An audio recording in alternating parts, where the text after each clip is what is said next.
আল্লাহ নবী বিশ্ব নবী বলতেছে বাবা তোমার গুনাহ সবথেকে বড় গুনাহ তুমি কি শিরক করছো নাকি? ওই যুবকটা কাঁদতেছে আর বলে নবী যে আমার গুনাহটা মানুষ খুন করা শুধু নয়, শিরকের থেকে আরো ভয়াবহ গুনাহ। জোরে বলেন নাউজুবিল্লাহ। যখনই বলছে শিরকের থেকে আমার গুনাহ বড় গুনাহ, তখন আল্লাহর নবী আশ্চর্য হয়ে বলতেছে আমার তো জানা নেই শিরকের থেকে আবার বড় গুনাহ কি। ওই যুবকটা তখন বলতেছে নবীজি আমার গুনাহ হলো আমার বাড়ি মদিনার বিশাল বড় একটা গোরস্থানের পাশে। আপনারা বলেন তো আপনাদের এলাকায় কি কবরস্থান নাই ভাই? সত্যি আপনাদের খুশি করার জন্য আমি বলতেছি না মুরব্বী, আপনাদের মসজিদ দেখার পরে কিন্তু আমার বুকটা কিন্তু ভরে গেছে। এত সুন্দর মসজিদ এই গ্রামে কেমনে হয়। কিন্তু আরো বেশি খুশি হতাম যদি মসজিদের পাশে দুইটা ঘর নিয়ে যদি নদীর ঘর মাদ্রাসা হতো, তাহলে দুটেই কিন্তু তারা আল্লাহ খুশি হতেন, নবীও খুশি হতেন। এই ব্যবস্থা আপনারা একটু করবেন। যদি ঘর না থাকে মসজিদের দোতলায় অথবা মসজিদের ভিতরে শুরু করতে পারেন। নবী যখনই বলছেন তোমার গুনাহটা কি বলে হুজুর আমার বাড়ি মদিনার বিশাল বড় একটা কবরস্থানের পাশে, ভালো করে মনে রাখবেন। মাশাআল্লাহ মাদ্রাসাতে হবে আলহামদুলিল্লাহ। আল্লাহ কবুল করেন বলেন আমিন। আলহামদুলিল্লাহ খুশি হতো। ওখানে আমার বাড়ি হলো মদিনার বিশাল বড় একটা গোরস্থানের পাশে। খেয়াল করবেন কান্দারস ওই গোরস্থান যত আমাদের বাড়ির কাছে, ওই বাড়িতে যখন গোরস্থানে কোনো মানুষ যখন মাইয়া ঘুমায় যায়, যখনই কবর দেওয়া হয় আমি ঘর থেকে বুঝতে পারি যেহেতু কবরের সাথে আমার ঘর লাগানো, আমি বুঝতে পারি দিন হোক অথবা রাতে হোক যখন কোনো মাইয়াকে কাফন দাফন দেওয়া হয়, জানাজা শুরু হলে আমি ঘর থেকে দৌড় মেরে তার জানাজায় শরীক হই। সেজন্য আল্লাহ নবী বলেছে এক মুসলমানের প্রতি আরেক মুসলমানের 6টা কিন্তু হক রয়েছে বন্ধু। মিশকাতের হাদিস এই 6টা হকের ভিতরে কোন মুসলমান যখন অসুস্থ হবে তোমরা দয়া করে ওই মুসলমানকে তোমরা তার শোক দেখতে যাও। আর কোন মুসলমান যখন দুনিয়া থেকে বিদায় নিবে তোমার শত্রু হলেও তার কবরে তোমরা 3 মুষ্টি করে মাটি দাও। কারণ যেই লোকটা তোমাদের নদীপুর গ্রাম থেকে একবার কবরের বাড়িতে চলে যাবে ওই লোকটা কিন্তু আর কোনদিন ফেরত আসবে না। ওখানে আমার গুনাহ হলো আমার বাড়ি কবরস্থানের পাশে লাগানো। নারী হোক অথবা পুরুষ হোক কোনো মানুষ মারা গেলে তার কবরের ভিতরে কিন্তু আমি 3 মুষ্টি মাটি দেই। মাটি দেওয়ার পরে যখন কবরটা সুন্দর করে তৈরি করা হয়, দিনের আলোতে মাটিতে যখন সমস্ত লোকজন বাড়িতে চলে যায়, আমি তখন রাতের বেলায় মিশে রাত্রিতে তাহাজ্জুদের সময় একা একা ঘুম থেকে উঠি। ভয়ঙ্কর হাদিস কিন্তু তাকান আমার দিকে। রাতের বেলা ঘুম থেকে উঠে তখন জানালা খুলে দেখি বিশাল বড় কবরস্থানের ভিতরে কোনো মানুষ নাই। কবরস্থান কিন্তু একটা নীরব শহর। যেই শহরের মানুষ আছে কিন্তু কোন নাগরিকের কোন শব্দ নেই, খালি ঘুমই বাড়তেছে। ওখানে রাতের বেলা তখন আমি আস্তে করে ঘুম থেকে উঠে নতুন কবরকে টার্গেট করে বিশাল করে একটা অস্ত্র সাথে নিয়ে হয়তো কোদাল অথবা বেঞ্চা কোনো কিছু একটা আস্তে করে গাড়ি নিয়ে নতুন কবরের কাছে চলে যায়। নতুন কবরের চিহ্ন কিন্তু দুইটাই। একটা হলো কিন্তু কবরের উপরে কি দেখা যায়, কি বলে ডাল, কাঁচা ডাল। আর 2 নম্বর মাটি দেখলেই কিন্তু বোঝা যায় নতুন মাটি উর্বর, এখনো কিন্তু মাটিটা শুকায়নি। নতুন কবরের কাছে গিয়ে ওই মানুষের কবর থেকে কাপড়ের কাপড় নেওয়ার জন্য প্রথমে আমি খেজুরের ডালটাকে সরাই দিয়ে ওই কবরের মাটিগুলোকে আস্তে আস্তে করে সরাই দিই। কবরটা যখন দীর্ণ বিদীর্ণ হয়ে যখন একেবারে খোলামেলা হয়ে যায়, কবরের ভিতরে তাকায় দেখি কোনো কিছু নেই, শুধু একটা লাশ পড়ে আছে। তখন আমি মুহূর্তের ভিতরে কাল বিলম্ব না করে কবরের লাশের গা থেকে পুরুষ হলে পারে মোট 3টি আর মহিলা হলে পারে কিন্তু কমপক্ষে 5 টুকরা কাপড় থাকে। নতুন মাইয়াকে আজকে বিকালে কাপড় দেওয়া হয়েছে, এই জন্য কাপড় কিন্তু নতুনই থাকে। সব বেশি হবে কেউ কিন্তু বলতে পারবে না। কিন্তু নবী বলেছে আমার মসজিদ হলো দুটো, একটা হলো বাইতুল্লাহ আর একটা হলো নববী। কোন মানুষ যদি কাবা শরীফের পাশে গিয়ে শুধুমাত্র একটা রাকাত নামাজ পড়তে পারে, আল্লাহ তাআলা তার নামায় আমলে প্রত্যেক রাকাতের ওসিলায় 1 লক্ষ রাকাত নামাজের নেকি দিবে। এই কাবা শরীফে আমি আপনাদের দ্বারা 2 বার গেছি। আগে দোয়া করে আল্লাহ যেন আপনাদেরকে নিয়ে যায়। সত্যি আমার নিজের অভিজ্ঞতা, প্রথম যখন গেলাম বাজান, প্রথমবার গিয়ে দেখি এটাই খানায় কাবা, হাওমাও করে কান্না শুরু করে দিলাম। প্রথম কাবা দেখার যে কি আনন্দ, যারা দেখবেন তারা দেখবে। কাবা শরীফ সামনে নিয়ে জমজম কুবের পানি খায়, ইহরামের কাপড় ঘাড়ের ভিতরে দিয়ে যখন কাবার ইমাম নামাজের তেলাওয়াত শুরু করে, নিয়ম শুরু করে, কাবা শরীফের ইমাম যখন কোরআন পড়ে, তখন আপনার মনে হবে আল্লাহর কোরআন যেন ঝরঝর করে পড়তেছে। এই কাবার ইমাম কিন্তু 14 জন, ইউটিউবে ছাড়তে দেখেন 14 জন বের হয়ে যাবে।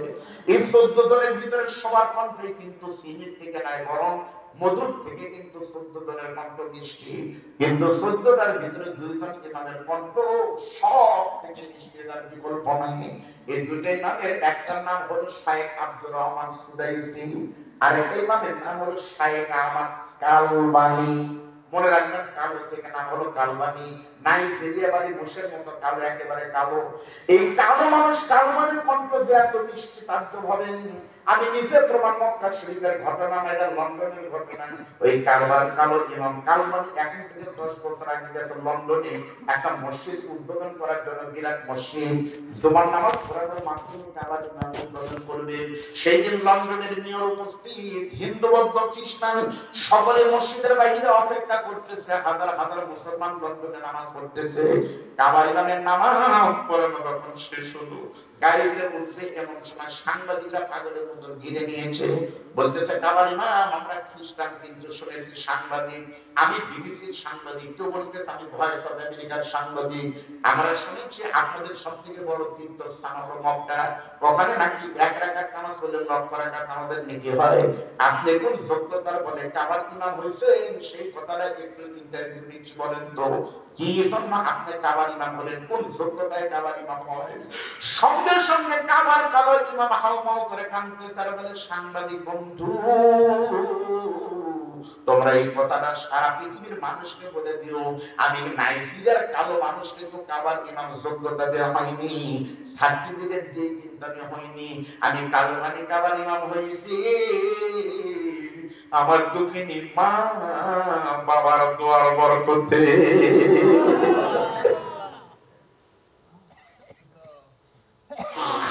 সাংবাদিকরা বলে, বলেন কি বলে, আমি কালবানি ছিলাম পাড়ার ভিতরে সব থেকে দুষ্ট, আমি কালবানির সব থেকে দুষ্ট ছিলাম। পাড়ার মানুষ আমাকে খেলাধুলায় নিত না, আমি দুষ্টামি করতাম।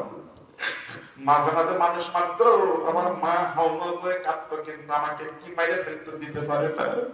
আমার বয়স যখন 6 বছর, আমার মা বাবা আমাকে নিয়ে চলে গেছিল মক্কায়। আমি কালবানির বয়স যখন 6 বছর, কাবা শরীফে গেছে মক্কায় গিয়ে। একদিন আমাকে রাত 3টার সময় ঘুম থেকে টানিয়ে তুলে নিয়ে গেছে মক্কার কাবা ঘরের কাছে নিয়ে গেল ধারে করে। আমি ঘুমাচ্ছে, আমার মা টানিয়ে নিয়ে যাচ্ছে আমাকে ধারে করে, বাবা নিয়ে যাচ্ছে। গিয়ে দেখি মক্কা শরীফে কিন্তু রাতের বেলায় কিন্তু 24 ঘন্টায় কিন্তু ভিড় থাকে। বাংলাদেশের মসজিদে কিন্তু আজান হয় 3 রাতে 5 ওয়াক্ত, আর মক্কা মদিনায় বন্ধু দেখলে পারে দেখবেন বাসান, এখনো কিন্তু আজান হয় মদিনায় 6 ওয়াক্ত। একটা ওয়াক্ত নামাজের নাম কিন্তু তাহাজ্জুদের নামাজের আজান হয়। ওই তাহাজ্জুদের সময় আমার দুঃখিনী মা, আমি 6 বছরের কালো কালমানিকে ঘাড়ের উপরে নিয়ে হাওমাউ করে কেঁদেছিল, আর কালো কালমানিকে নিয়ে কাবা শরীফের 7টা তাওয়াফ করেছিল, ভর তাওয়াফ করে। তাওয়াফ করার পর আমার মা আমাকে নিয়ে গিয়ে রাতের বেলায় কাবা শরীফের সঙ্গে আমাকে এভাবে ধাক্কা দিল। আমি ছোট্ট কালো মানে ঘুম থেকে উঠলাম, মা বলতেছে, বেটা তুই কাবা শরীফ জোড়ায় ধর। আমি ছোট হাত দিয়া বড় কাবা ঘর এভাবে করে জোড়ায় ধরে বুকের ভিতরে নিয়ে আসি। আর আমার এক পা ধরে বাবা কান্দে, আর এক পা ধরে মা কান্দতে, স্যার বলে, মনি নাইজেরিয়া থেকে এসেছি, কাঁদতে কাঁদতে চোখের পানি ফেলায়। আবার এই ছোট্ট কাল মানে আগে থেকে কিন্তু দুষ্ট ডান দিকে পাড়ার মানুষেরা দেখতে পারে না, কোনো ছেলে খেলতে নেয় না। মাদ্রাসায় দিলে পারে, সবাই বলে তোমার ছেলে দুষ্টামি করে বাড়িতে পাঠাও। আল্লাহ আমার সন্তানকে হয় ভালো করো, না হলে মাইরে ফেল দেওয়ার সন্তানের দরকার নেই। বড় আশা নিয়ে এসেছি। এই কালবানিকে 3 বছর আমি দুধ খাইয়েছি, 2 বছর 10 মাস পেটের ভিতরে রেখেছি। আল্লাহ আমার কষ্ট আমি মা তো বাচ্চাকে ফালাই দিতে পারি না, ওই জন্য কষ্ট দূর করার জন্য তোমার কাছে এসেছি।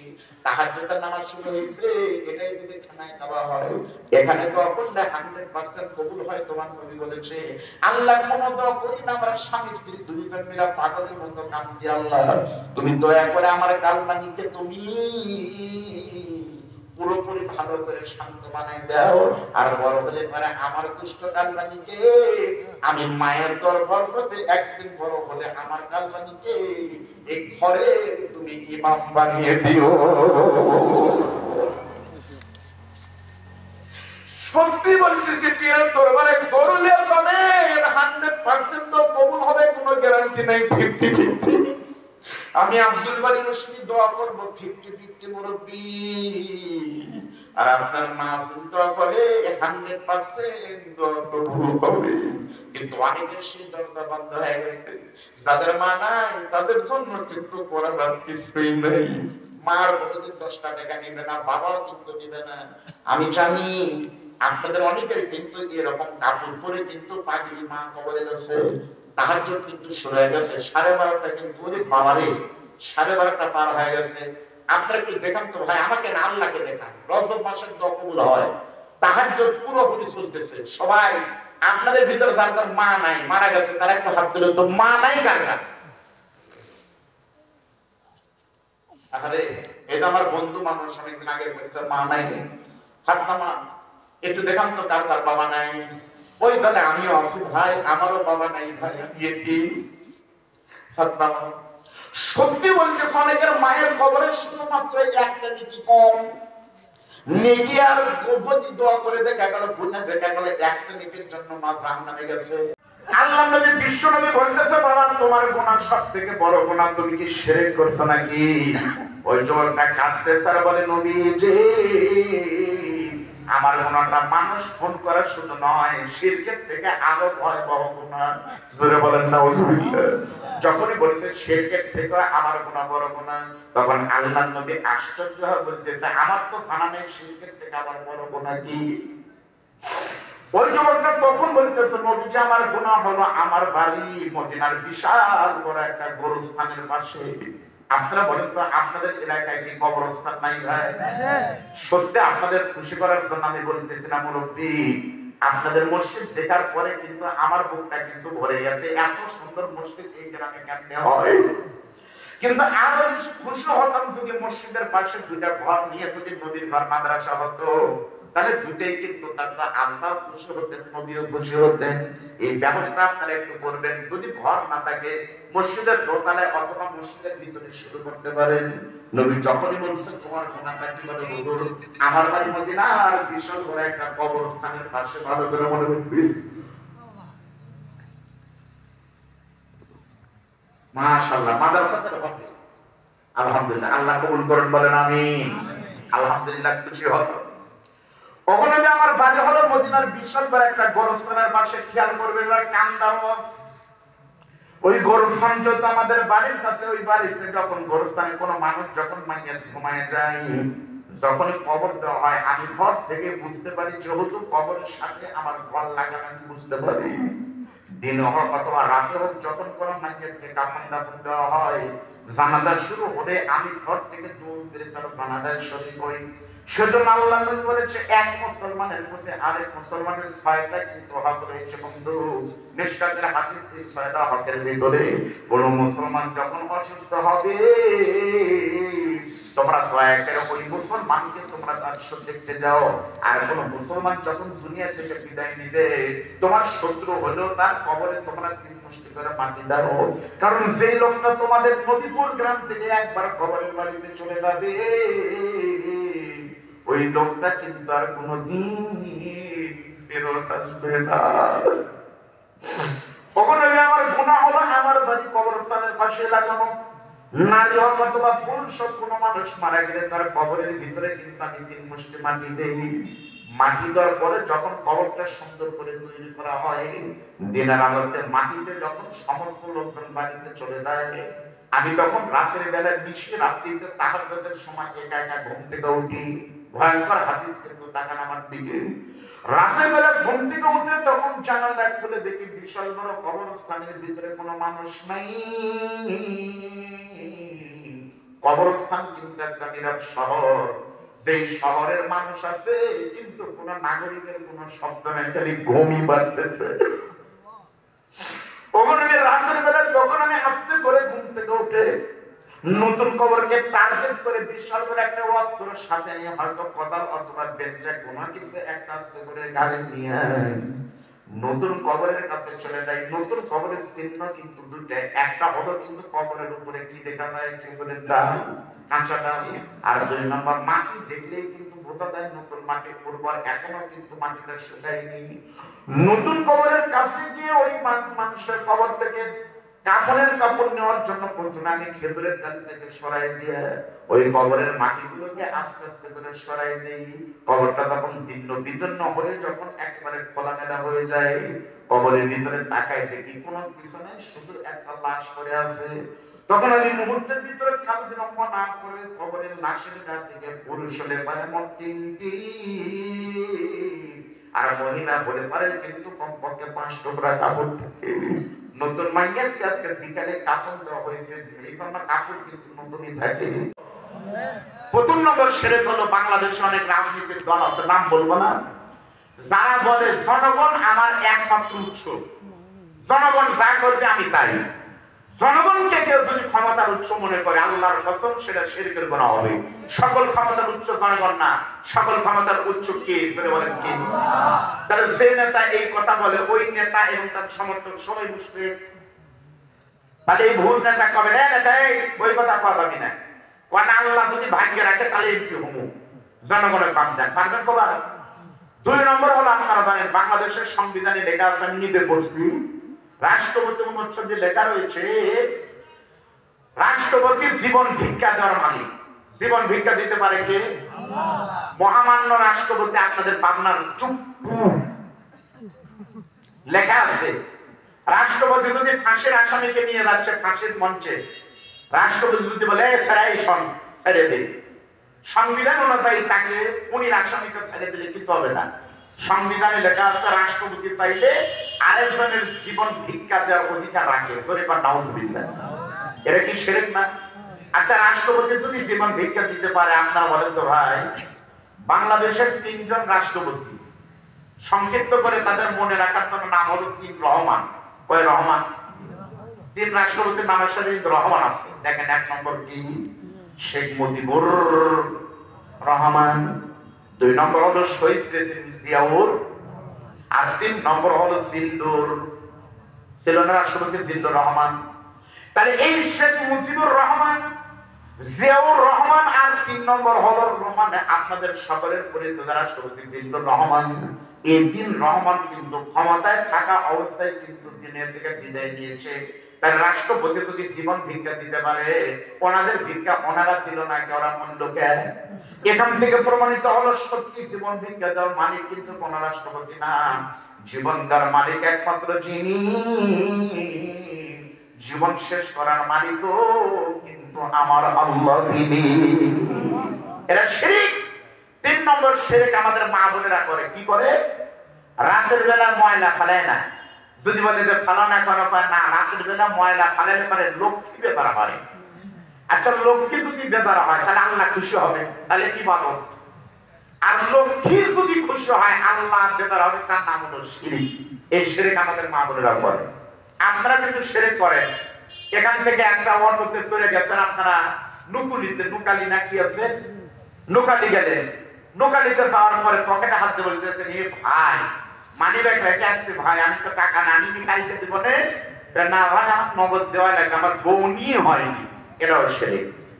আমাদের বাংলাদেশের রাষ্ট্রীয় পর্যায়ে শিরক আছে না? এবার বলেন নাই? করোনার ভিতরে আমি নিচে দেখছি ভাই, করোনার ভিতরে একজন কোটিপতি বাংলাদেশের মারা গেল, নাম হলো যমুনা গ্রুপের চেয়ারম্যান নুরুল ইসলাম। যমুনা টিভিতে এইভাবে নিউজ হচ্ছে, বলতেছে যে বাংলাদেশের বিশিষ্ট শিল্পপতি যমুনা গ্রুপের চেয়ারম্যান জনাব নুরুল ইসলাম কোভিড-19 করোনায় আক্রান্ত হয়ে মৃত্যুর সঙ্গে 3 দিন পাঞ্জা লড়ে আজকে সকালে স্কয়ার হাসপাতালে মারা গেছে। ইন্না লিল্লাহি ওয়া ইন্না ইলাইহি রাজিউন। মৃত্যুর সঙ্গে 3 দিন পাঞ্জা ধরিয়ে আজকে মরল। পাঞ্জা ধরা মানে দেখে হতে হাতে কে পারে, ইমাম পারে না বক্তা পারে, মানে মারামারি করা। তাহলে মৃত্যুর সঙ্গে পাঞ্জা ধরা মানে আজরাইলের সাথে 3 দিন সেই মারামারি। তারপরে কেন আজকে আমি মরছে, এর নাম কি শরীফ না? বাংলাদেশে করোনার ভিতরে আমেরিকার মতো রাষ্ট্র নাই হয়ে গেল। খ্রিস্টানরা বললো ভয় ছাড়া করোনা ভালো করবে কেউ নেই। আর আমার বাংলাদেশের নেতা ছিল রে, মাজার বল নাই, ভদভঙ্গ রোগী, 3 জন মিনিস্ট্রিতে টাকা তোলা লাগতো, সেই নেতা বলতো করোনা আমরা প্রস্তুত, মোকাবেলায় প্রস্তুত। মানে কি? করোনা যদি আল্লাহ দেয়, আল্লাহর সাথে মোকাবেলা হবে। মোকাবেলা মানে হলো স্পষ্ট সেই মোকাবেলা আল্লাহ করলো 5 তারিখ। ভাই তোমাকে দেখে তো নবীর সাহাবী মুসলমান বলেই মনে হয়। লোকটা কাঁদতেছে আর বলতেছে, না আমি নবীর সাহাবী মুসলমান। তাহলে তুমি কেন কাঁদতেছো? তোমার কি হয়েছে ভাই? কোন মুসলমান মা মানে কাঁদবে, আর ওমর থাকতে এটা ওমর সহ্য করবে না। তুমি বলো তো তোমার কি হয়েছে, তোমার বিপদ কি? কেন রাস্তার ধারে বসে থেকে কাঁদতেছো তুমি একটু আমাকে বলো তো। সঙ্গে সঙ্গে লোকটা ওমরকে চিন্তা না পেরে বলতেছে, আমি কেন কাঁদতেছি? আমার নাম কি, আমার পরিচয় কি, আমার কি হয়েছে সেটা তোমাকে বলবো পরে। তার আগে তুমি বলো তো আমার পরিচয় তুমি জানতে চাও, তার আগে বলো তো তুমি কে? হযরত ওমরকে বলতেছে তুমি কি? আপনারা বলবেন হুজুর হযরত ওমরের চিনে না, এমন লোক মক্কায় আছে? আরে বাবা, তখন ওমরকে চেনার মতো তো কিছু হয়নি। তখন হযরত ওমর ছিলেন খালি ওমর। ওমর যে বাঘের বাচ্চা সেটা হয়েছে তো ক্ষমতায় যাওয়ার পরে খলিফাতুল মুসলিমিন। তখন তো ওমরকে কে চিনতো? এখন থেকে 1 বছর আগে শহীদ আবু সাইদ, নির্মুগ্ধ, নাহিদ ইসলাম, এগুলো নাম কি আপনারা চিনতেন? আর এখন ইতিহাসের পাতায় পাতায় কথা সত্যি। ওরা কিন্তু চেনার জন্য গেছিল না, খালি যদি কোটাটা বাদ দিল নি, তাও 42 না হোক 30 সাল পর্যন্ত কিন্তু থাকতো। চাচ্ছিল একটা চাকরি চাই মেধা দিয়ে, কিন্তু বলছিল না কোঠা দিয়ে। চাইল অধিকার, হয়ে গেল রাজাকার। আল্লাহ বানালো সরকার, বিদায় নিল স্বৈরাচার। তার মুরিদারা কিছু লোক করতেছে হাহাকার। তাদের কি স্বপ্ন? আবার আপা বলে আবার আসবে, আপা আসুক, আসার পরে তাকবীর দিও, তার আগে জানো না পিটন কা মানুষ হয়ে যাবে। করে বলেন ঠিক পাবেন?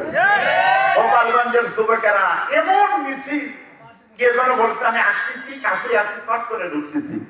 শালার পাগলেরা না বুঝে ওয়াফালে মিছিল শুরু করছে। এমন পিটন দিচ্ছে, পুলিশের পিটন তো 2 প্যাকেট বিড়ি দিলেই পিটন বন্ধ করে, কিন্তু সেনাবাহিনীর পিটন কি আর তাই? সেনাবাহিনীর মায়ের কিন্তু ট্রেনিং দেওয়া মায়ের মাথার নিচে থেকে পাশা পর্যন্ত ফাটায় দেয়। এমন পিটন দিছে, পিটন খাওয়ার পরে গোপালগঞ্জ থেকে যে গাড়িগুলো গেছে ঢাকায়, ওই গাড়িগুলোর নিয়ম করছিল যে গোপালগঞ্জ থেকে কোনো গাড়ি গেলে, কোনো যুবক যদি গাড়িতে চড়ে, তারাই থেকে ভাড়া হলো 1000, আর বসে গেলে ভাড়া হলো 300। বসে গেলে 300, দাঁড়ায় 1000, তার মানে কি 5-7 পিটন দিত তো বসতে পারে। বসলে তারা খারায় থেকে নেয়, সেটা ভাড়া 3 গুণ দিয়ে। তাহলে বলেন তো ভাই, এখন কি শহীদ আবু সাইদের নাম আপনারা শোনেন না? ওইরকম হযরত ওমর বলতেছে তুমি কে? লোকটা তখন কান্না বাঁধতে বলতেছে আমি কে, আমার পরিচয় তোমার জানার দরকার নাই, আগে বলো তো তুমি কে, তোমার পরিচয় জানতে চাই। হযরত ওমর তখন বলতেছে আমার নাম হলো ওমর। সঙ্গে সঙ্গে লোকটা বলতেছে ওমর বলে বাবা তোমার কি হয়েছে তুমি বলো তো। ওই যুবকটা কান্দার বলতেছে নবীর সাথে ওমর, আমি সকাল থেকে রাস্তার ধারে বসে থেকে কাঁদতেছি, কারণ হলো এই রাস্তাতে নাকি আল্লাহ নবী আজকে যাবে। নদী গেলে পরে আমার কষ্ট নদীর কাছে আমি খুলে বলবো, তোমার কাছে কোনো কথা বলবো না। নবীর জন্য অপেক্ষা করতেছি আর চোখের পানি ফেলে কাঁদতেছি। হযরত ওমর তখন বলতেছে তোমার ধারণা ভুল, আল্লাহর নবী আজকে এই দিকে যাবি না, তোমার কান্না কে শুনবে বাবা? তুমি টেনশন করো না, ইন্তাজার কলিলা, তুমি একটু দেরি করো, লা তাহজান, তোমার কোনো টেনশন নাই। তাআল ইলাইয়া ইয়া আব্দুল্লাহ, আসো, আমি নবীর কাছে যাচ্ছি, তোমাকে নবীর সাথে কথা বলাই দেব। যুবককে সাথে নিয়ে হযরত ওমর খাদ্দাবের ছেলে একবার দুবার করে যখন আল্লাহর নবীর বাড়ির সামনে চলে গেছে, নবীর ঘরের সামনে দাঁড়িয়ে যখন নবীকে সালাম দেয়, ভিতর থেকে আল্লাহর নবী বিশ্ব নবী বের হয়ে বলতেছে, ওমর রে কি ব্যাপার, কেমন আছো, কাইফাল হাল? ওমর বলে আলহামদুলিল্লাহ, ওয়া আনতা কাইফাল হাল ইয়া রাসূলুল্লাহ? নবী বলতেছে শুকরান, আলহামদুলিল্লাহ, আমি ভালো রয়েছি।